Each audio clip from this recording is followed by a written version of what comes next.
It begins on Saturday afternoon, 4:30 p.m. Eastern Time. The Buffalo Bills, 6th-seeded, go to Denver to take on the top-seeded Broncos. The Bills, 6 days between games with a lot of guys banged up. Josh Allen fully participated in practice on Wednesday, but, man, he's got a cocktail of injuries now that they have to manage. The Bills opened as 1.5-point favorites, just like last week. They were 1.5-point favorites when we did the podcast. Right. They were 1.5-point favorites over the Jaguars. By Saturday, it had swung to Jacksonville, 1.5-point favorite. This one swung pretty quickly. The Broncos are 1.5-point favorites, and they've held at 1.5-point favorites. I wonder if it's going to move. I have a feeling it's going to move in favor of Denver as we get closer to the game, because there's a lot of people that just think the Bills are better. They beat them in the playoffs last year, 31-7. How different are the two teams? Well, they're playing in Denver.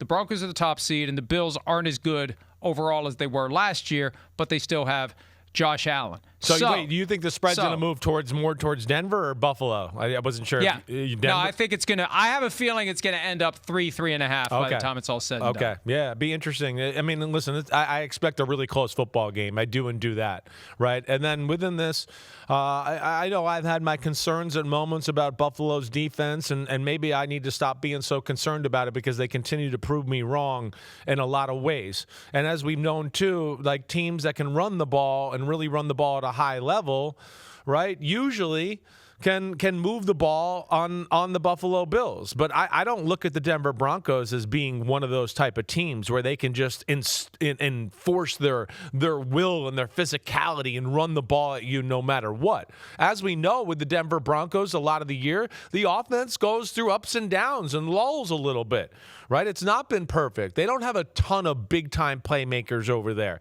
In fact, I don't know if they really have any big-time playmakers. They got a lot of good. Courtland Sutton probably fits that mold the most, right? But the most impressive thing to me here down the stretch about the Bills is the secondary has really played at a much higher level than it did midway through the season or the early parts of the season. We've seen Cole Bishop and what he's doing at safety. Teron Johnson, when he's playing at nickel, damn, they're good. Christian Benford, what he brings. Tre'Davious White, maybe not the same player he used to be, but he brings experience, grit, right? He knows how to play playoff football, and then they got some other guys off of that. So I look at that Denver Broncos offense versus Buffalo's defense, and just off that matchup alone, and I'll let you talk there and see what you think. I don't sit here and go, oh, Denver might be able to do whatever they want on Buffalo, right? I don't think this is an offense that's nearly as good as Jacksonville's is last week. So from that aspect, yeah, I don't know how you see it, but do you see Buffalo's defense being able to kind of hang in there and not let Bo Nix and company go off and have a huge day?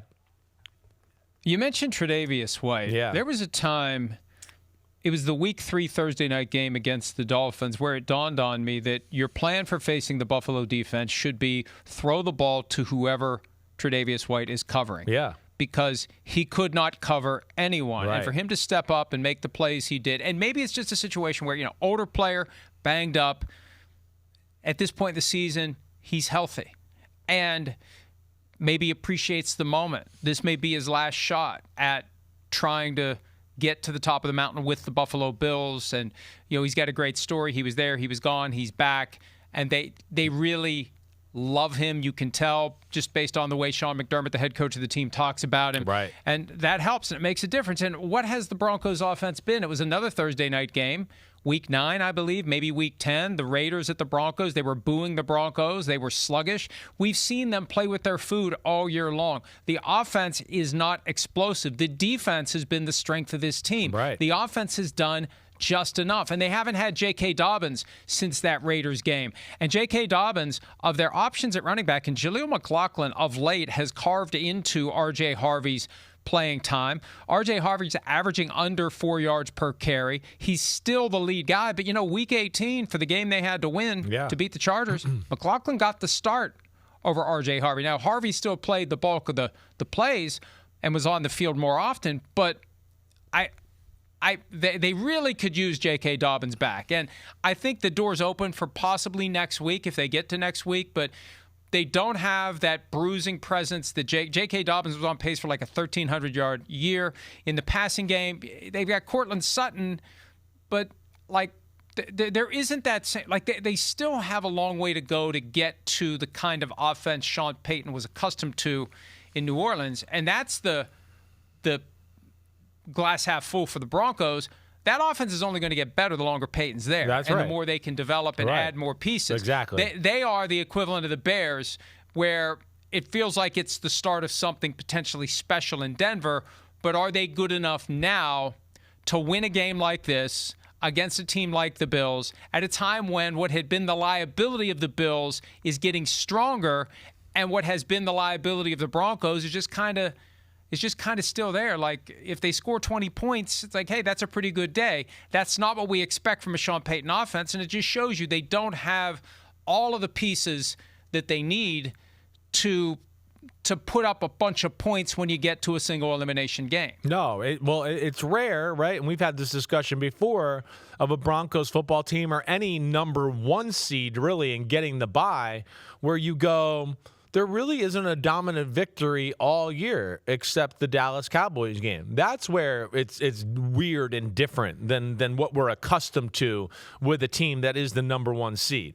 So, yeah, that's where, that's going to be a close matchup. And then you flip it over to the other side and you get into Josh Allen versus the Broncos defense. We know the Broncos defense is awesome. It's awesome. It's one of the best in football. I don't think I'm going to put it there with the Houston Texans. I think they're the Kings.